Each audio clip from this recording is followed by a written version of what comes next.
Hello, supervisors, administrators, and reviewers. This is Seth, and I wanted to walk you through my World War II unit plan for the Google Academy or the blended learning.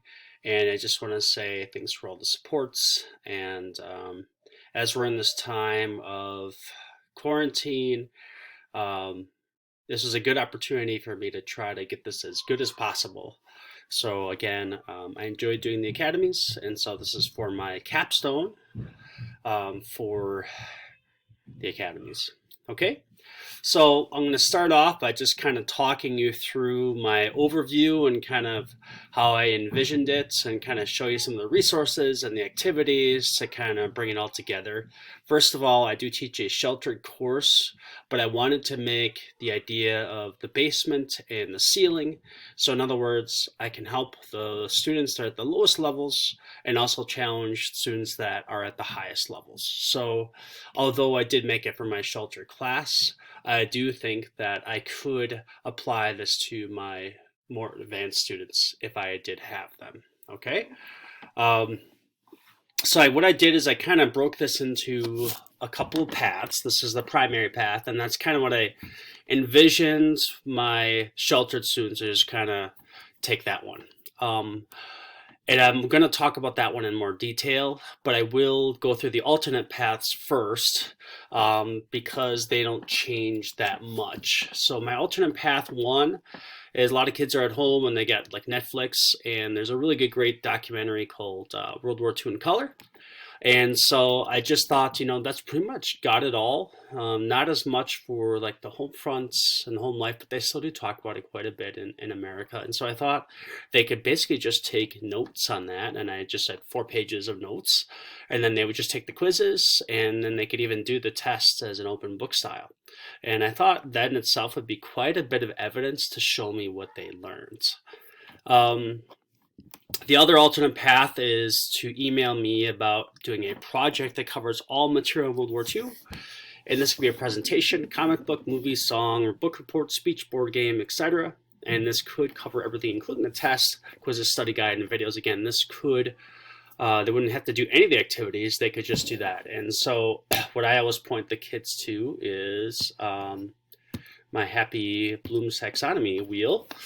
And what this is it's got the different levels of thinking. So if it was let's say, lower level students, I might point them to things for them to remember, so they would start like, well, let's think of a project that you want to do. Maybe it's a video recording of you remembering some really important facts about World War II. So they would just make a video stating those facts out. Or let's say more advanced students, it could still be like a video or a trial, but instead of just listing off facts, they might talk about, was World War II worth it? Or should the United States have joined in World War II? Or how could you justify, let's go off on a crazy limb, Hitler's actions? Okay. So, that within this wheel, and it's really useful, and you can just Google Bloom's taxonomy project wheel, and I've used this for personalized learning, for blended learning, kind of for the whole gamut. And as far as just kind of having an all-in-one thing, I think this is really great for all learning styles and abilities. So that's why that's kind of more of a nutshell learning path. Okay. All right, let me backtrack a little bit now to my primary path. And this is a combination of resources that I would consider to be a little bit more traditional. I got the kids, so they're kind of locked out. And the first thing is just to get them going on an Ed puzzle. And I'm sure you've seen Ed puzzles before, but I have Ed puzzles set up for all the sections of my textbook. So I scanned the pages. I made a YouTube video of me reading the pages, and then took that YouTube video and then added questions. So like this one has 1, 2, 3, 4, 5 questions that are embedded in it. And they're not, difficult question. It's just something to keep the kids kind of on track. So each sections. So I've got an overview, and again, 6 sections of the textbook. Is me reading it, explaining it after I read it, like each paragraph, and then there's questions embedded throughout. So it's kind of all encompassing, but is just kind of following the textbook. So that's how my Ed puzzles are. So that's an join Ed puzzle link on there, and to get them going. And then they watch an overview video of World War II, me kind of explaining the big concepts and also reading just a couple paragraphs. And then they go on to use a Flipgrid, and we've seen Flipgrids, but this is just for them to kind of get used to it and to record a video response, them asking a question. And what I've done already is I've gone to their responses, and like, so I got 4. Now I just want to point out, because we just started this unit, it's only about 1 day, I didn't expect them to necessarily get it done on time. But like Ethan, for example, as a kid, is autistic, and he will burst out in class, right? But now all of a sudden he posed a question, and it was right on target, just about how long the war lasted. But he's engaged, right? And Mr. Sturm emailed me saying that videos would be great for him. So that's kind of keep in mind of, like, I would call him, let's say, just one of my lowest students, or your non-traditional. Okay, and then I got other kids like Yura that's very, very quiet in class, and she's like, do I have to make a video? I'm like, yes. And so she did, and she did a good job asking a question about what caused World War II. So I've got these Flipgrids set up for every week, including the overview. So at the end of every week, well, I'll share that in a little bit. Okay, going on, so that's kind of my first lesson, and that's kind of predictable from here. So if they're in this primary path, they're still going to watch the Ed Puzzle video, because that's an overview of the lesson, kind of the sit and get kind of stuff. And then I have a presentation that I've made in the past that I use for my lessons, and I use a program called Pear Deck. But for this, they would just like go to present mode. And when they do that, I'm not going to go to the present mode, but you can see there's videos embedded in addition to just the straight up learning targets and the vocabulary. And there's things for them to read and look through. And frankly, it's the exact same information that is covered in my videos, but some of these videos are more in depth than me just reading the textbook and explaining it. Okay, so they would learn more about Mussolini. They would learn more about inflation in Germany, and how the Depression, etc., caused fascism. So you can kind of just see that this just kind of is the more going deeper into the topic. That's the purpose of the presentation. So they just read through the presentation and view it. And what kind of keeps them accountable for doing those things is there's the quizzes. And the quizzes are not hard. There's 5 questions. They're, you guys probably get most of them right off the bat. So these are not difficult questions. Maybe like Spanish Civil War lasted how many years, but that's directly stated in the video or in the presentation, which is also the book, and I also have the book pages linked on there. So they do the presentation, and then they work on the study guide, and my study guides are not intended to be difficult, though it covers all learning levels. So they would find a picture for fascist, and they just do a Google search.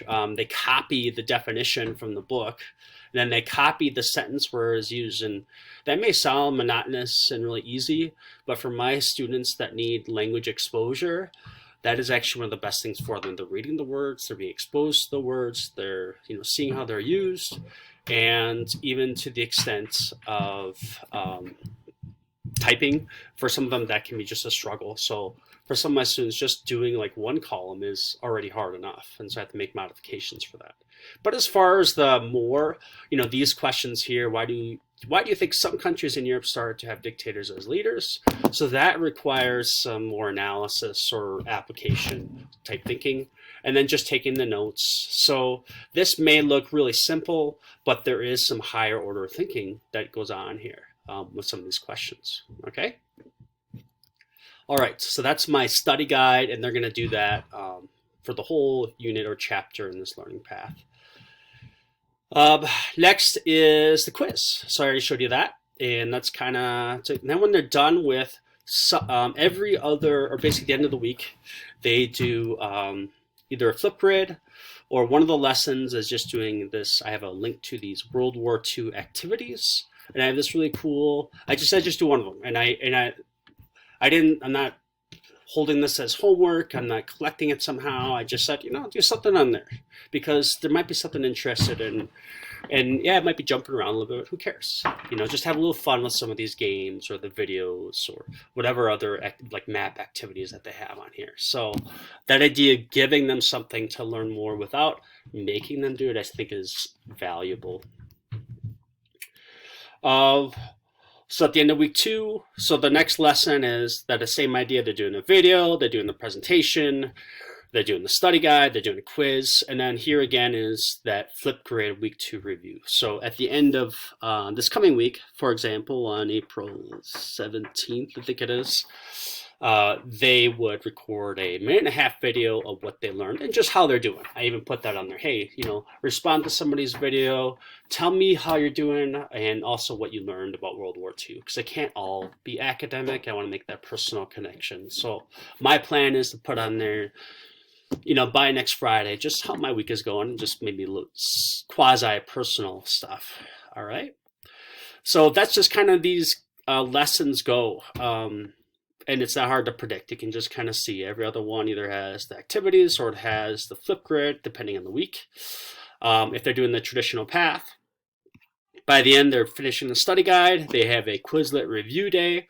And so that is just straight up pretty much the test questions and answers. So if they memorize it and did well, they'd be able to do really well in the test, except for the essay questions. And so I just wanted to show you my test real quick. It does have, as I do teach like English 9 and English as a second language, of course, I'm really trying to teach them idea of like an expository paragraph, right? So I've gone through this a lot this year, and if I hadn't gone through this so much this year, I'd probably feel guilty about just letting them doing this without instruction. But they do know how to do this, whether they remember how to or not. So as I'm even making this video, I'm thinking to myself, maybe I should make one more video teaching them how to make this essay, even though I have beaten it to death. I probably will still do that anyway. But there are these more difficult critical thinking questions on the exam. It's not just all factual recall. Okay? Do you think the war ended sooner if America had gotten involved earlier? That's a hypothetical law requires them to apply information. Okay. Okay. So then they get it, like, again, at the end of the unit, they're going to turn in their study guide. If they're on that traditional path, they'll do their flip grid review, and everybody does the flip grid regardless. But I really hope to see these projects. If someone does a project, I think people will be like, wowed by it, and that's something I'll be working with them on the side. If they choose this World War II in color, that's it's pretty long documentary series, and a lot of kids have Netflix. I think that'd be really valuable for them. They're gonna get a lot out of it, and they're still taking my tests and quizzes, so there is the summative in there. Okay. So I want to just thank you for watching this video. Sorry if I rambled a little bit. Just kind of wanted to rush through things and show you what I've done, as this will be in practice starting this next week. And then I'm going to do a survey with the kids at the end of the unit. Okay, thanks. Bye.